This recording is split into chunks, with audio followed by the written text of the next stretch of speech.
வணக்கம். காரக ஜோதிடம் அரியலூர் திருஞான சம்பந்த ஜோதிடர். ஒருத்தநாடு ஜோதிடர் திருஞான சம்பந்தம்னு என்னுடைய ஃபேஸ்புக்கில் வரும். அதுக்கும் லைக் கொடுங்க, ஷேர் பண்ணுங்கள். அடுத்ததாக காரக ஜோதிடம் ஆராய்ச்சி நிலையம் யூடியூப்பில் வரும். அது யூடியூப்லேருந்து விலகிடுச்சு. ஏதோ தப்பு தவறாக நான் போட்டதை விலகிடுச்சு. அதுக்கும் லைக் கொடுங்க, சப்ஸ்கிரைப் பண்ணுங்கள். இந்த யூடியூப் சேனலுக்கும் காரக ஜோதிடம் அரியலூர் என்ற ஒரு வார்த்தைக்கும் இந்த யூடியூப் சேனலுக்கும் சப்ஸ்கிரைப் கொடுங்க, லைக் கொடுங்க, கமெண்ட் பண்ணுங்கள். ஆனால் நிறையா சப்ஸ்கிரைப் கொடுத்துக்கிட்டே இருங்க, மறந்துடாதீங்க. பார்த்துக்கிட்டே இருங்க, லைக் கொடுங்க. இன்று வார்த்தை அடிப்படையில் ஜாதக பலன் சொல்லிக் கொண்டு வருகின்றேன். யோசனைக்கு 3 எழுத்துக்கள். அந்த 3 எழுத்துக்கு உண்டான எண்ணிக்கையிடம் 7, 3, 4 அதெல்லாம் கூட்டாக்க 14. அதோடைய விதி என்பது 5. யோசனைக்கு விதியின் 5. 5ஆம் இடம் தான் யோசனை சொல்கிறதெல்லாம். ஒரு யோசனை நம்ம மனசில் வருது அப்படின்னாக்கா 5ஆம் விதியாடம் தான். 5ஆம் இடம் தான் கொடுக்குறது. அடுத்ததாக சாந்திக்கு 3 எழுத்துக்கள். அந்த 3 எழுத்துக்கு உண்டான 1, 5, 8 எல்லாம் கூட்டாக 14. அதோடைய விதி என்பது 5. அப்போ சாந்திக்கு விதியின் 5ஆம் இடம். 5ஆம் இடம் தான் அது எல்லாத்தையும் கொடுக்குது. கடைசியில் ஒரு சாந்தி என்ற ஒரு வார்த்தைக்கும் வருகிறது.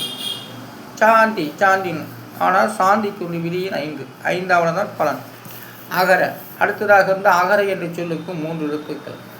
அந்த 3 எழுத்துக்கு உண்டான 1, 1, 3 எல்லாம் கூட்டாக்க 5. அதோடைய விதி என்பது 5. அப்போது அகர என்பது ஒரு அமைதியான சொற்கள். தமிழுக்கு முதல் வார்த்தைகள் அகர என்று சொல். அந்த அகர என்ற சொல்லிலே 5 பஞ்சபூதங்களும் அடங்கி உள்ளது. அனைத்து சக்தியிலும் அதிலே அடங்கி உள்ளது அந்த அகர என்று சொல்லு. ஆனாலும் அகர என்று சொல்லி தமிழுக்கு முதல் வார்த்தை. அந்த முதல் வார்த்தைக்கு 5ஆம் இடத்து பலனாக வருகின்றது. அடுத்ததாக அமைதிக்கு 3 எழுத்துக்கள். 1, 5, 8 எல்லாம் கூட்டாக்க 14. அதோடைய விதி என்பது 5. அப்போது அமைதிக்கு 5ஆம் இடத்து பலன். எவ்வளோ நம்ம வார்த்தையில் இருந்தாலும் அந்த 5ஆம் இடம் தான் அமைதியை ஏற்படுத்தக்கூடியது. எல்லாத்தையும் கற்றுக் கொடுக்குது, எல்லாத்தையும் பாராட்டு கொடுக்குது, எல்லாம் செய்யுது. ஆனால் கடைசியில் அமைதி என்ற ஒரு வார்த்தை. அப்போ அந்த 5ஆம் இடங்கிறது நிறைய சத்தங்கள், கலகலப்புகள், சலசலப்புகள் இருக்க மாட்டேங்குது. அதனால தான் அமைதி என்று சொல்லி 5ஆம் இடம் வருகின்றது. அடுத்ததாக சங்குக்கு 3 எழுத்து. அந்த 3 எழுத்துக்கு உண்டான எண்களிடம் 3, 8, 3 அதெல்லாம் கூட்டாக்க 14. அதோடைய விதி என்பது 5. சங்குக்கு 5ஆம் இடம். சங்கு ஊதுனாலே அது நல்லது இருக்குது, கெட்டது இருக்குது. சங்கு ஊதிடுன்றான்னு சொல்கிறாங்க இல்லையா, அந்த வார்த்தை 5ஆம் இடம் தான். அதான் நடைமுறைக்கு வராது, அது சாவுக்கு அது வராது. ஆனால் சங்கு என்ற ஒரு வார்த்தை ஒரு அருமையான நம்மளை எழுப்பக்கூடிய ஒரு சவுண்டு. பெருமாளுக்கு தான் சங்கு இருக்குது. ஆனால் சங்கு என்ற ஒரு வார்த்தை 5ஆம் இடத்து பலனாக வருகின்றது. அடுத்ததாக கொண்டாட்டத்துக்கு 6 எழுத்து. அந்த 6 எழுத்துக்குண்ட எண்ணிக்கையிலும் 3, 3, 3, 2, 5, 7 எல்லாம் கூட்டாக 23. அதோடைய விதி என்பது 5. அப்போ கொண்டாட்டத்துக்கு விதியின் 5.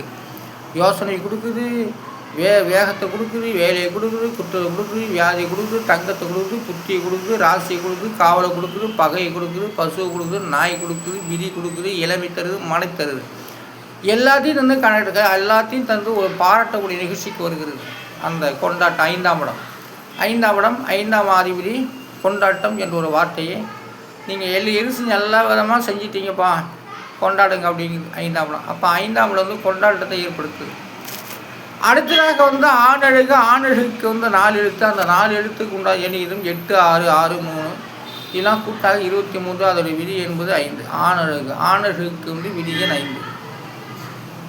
ஆணழகுக்கு 5ஆம் இடம். ஆனால் 1ஆம் இடம் தான். அப்போ அழகு என்று சொல் 1ஆம் இடத்தை குறிக்கிறது. ஆணழகு என்று சொல்லக்கூடியதுக்கு 5ஆம் இடத்து பலம் வருகின்றது. அழகு 3 வார்த்தை 3 எழுத்துக்கு. இது 4 எழுத்துக்கு 5ஆம் இடம் வருகின்றது. சரி, அடுத்ததாக புத்திரனுக்கு 5 எழுத்து. அந்த 5 எழுத்துக்கு உண்டான எண்ணிக்கையில் 2, 4, 8, 3, 6 எல்லாம் கூட்டாக 23. அதோடைய விதி என்பது 5. 5ஆம் இடம் தான் புத்திரசானம். அதாவது புத்திரசானத்துக்கு 5ஆம் இடத்து பலன் வருகின்றது. ஆனால் வித்தி புத்தி புத்திரசானம் என்று சொல்லக்கூடிய 5ஆம் இடம் அந்த 5ஆம் இடம் தான் புத்திரசானம் சொல்லி. அடுத்ததாக பூர்வ. அந்த 5ஆம் இடத்தை வைத்து தான் பூர்வ ஜென்மத்தில் சொல்லப்பட்டு வருகிறது, புத்திரசானத்தை சொல்லப்பட்டு வருகிறது, புயலை சொல்லப்பட்டு வருகிறது, பாதத்தை சொல்லப்பட்டு வருகிறது. ஆனால் அந்த பூர்வ என்ற ஒரு வார்த்தையினால தான் பூர்வ ஜென்மே அந்த 5ஆம் இடத்தை வச்சு உருவாக்கியிருக்காங்க. அப்போ பூர்வ என்பது 3 எழுத்து. அந்த 3 எழுத்துக்கு உண்டான எண்ணிக்கை 9, 9, 5 எல்லாம் கூட்டா 23. அதோட விதி என்பது 5.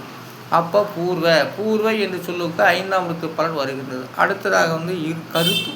கருப்புன்னா கருப்பு சாமி சொல்ல கிடையாது, கருப்பு தான். கருப்புனா அது கருப்பு சாமின்னு சொல்லிக்கலாம். ஆனால் கருப்பு என்ற ஒரு வார்த்தை 1, 5, 6, 2 எல்லாம் கூட்டாக்க 14. அளவு விதி என்பது 5. கருப்புக்கு விதியின் 5. கருப்பு 5ஆம் இடத்து பலனாக வருகின்றது. ஆனால் ஜாதக பலன் என்பது ஒரு துல்லியமானது. ரொம்ப கஷ்டப்பட்டு ஜோதிடத்தை உருவாக்கி அதுக்குரிய பலன்கள் எழுதப்பட்டது. இந்த எண்கணிதம் மூலமாக நிரூபித்து வருகின்றது. உலகத்தில் எப்படினாலும் ஒரு போட்டின்னு வரும்போது, ஒரு சவால்னு வரும்போது எண்கணிதம் தான் பேசும். மொழிக்கு சொல்கிறேன், இசைக்கு நான் சொல்ல கிடையாது. எல்லா மொழிகளிலும் எண்கணிதம் இல்லை, ஆனால் ஆங்கிலத்தில் உண்டு. ஆங்கிலத்தில் மட்டும்தான் கொடுத்துருக்காங்க, எழுதியிருக்காங்க. ஆனால் தமிழுக்கு இருக்குது. தமிழுக்கு இந்த எண்கணிதம் தான். அந்த எண்கணிதத்தை வச்சுட்டு என்னென்னமோ செய்யலாம், பந்தயம் போடலாம். நம்மளுடைய முதலமைச்சர்கள், தமிழ்நாட்டு முதலமைச்சர்கள் என் மொழியில எங்கள் மொழியில தமிழ் ஜோதிடம் வார்த்தை அடிப்படையில் எங்கள் ஜோதிடம் கழிச்சிருக்காரு, வள்ளுவர் கழிச்சிருக்காரு. பழைய வள்ளுவரில் தமிழ் வள்ளுவர், தமிழ் எண்ணித வள்ளுவர் கணிச்சிருக்காரு. எல்லாம் துல்லியமானது என்று சொல்லக்கூடிய அளவுக்கு நான் எடுத்து இதை உருவாக்கி இதை வார்த்தை அடிப்படையில் நேரலை மூலமாக, ஃபேஸ்புக் மூலமாக, யூடியூப் மூலமாக, சேனல் மற்ற ரீல்ஸ் மூலமாக, போஸ்ட் மூலம் எல்லாத்தையும் சொல்லி கொண்டு வருகின்றேன். எல்லோரும் ஆதரவு கொடுங்க, சப்ஸ்கிரைப் கொடுங்க, லைக் கொடுங்க, கமெண்ட் பண்ணுங்கள். எல்லோரும் பாருங்கள். காரக ஜோதிடம் அரியலூர். நன்றி, வணக்கம்.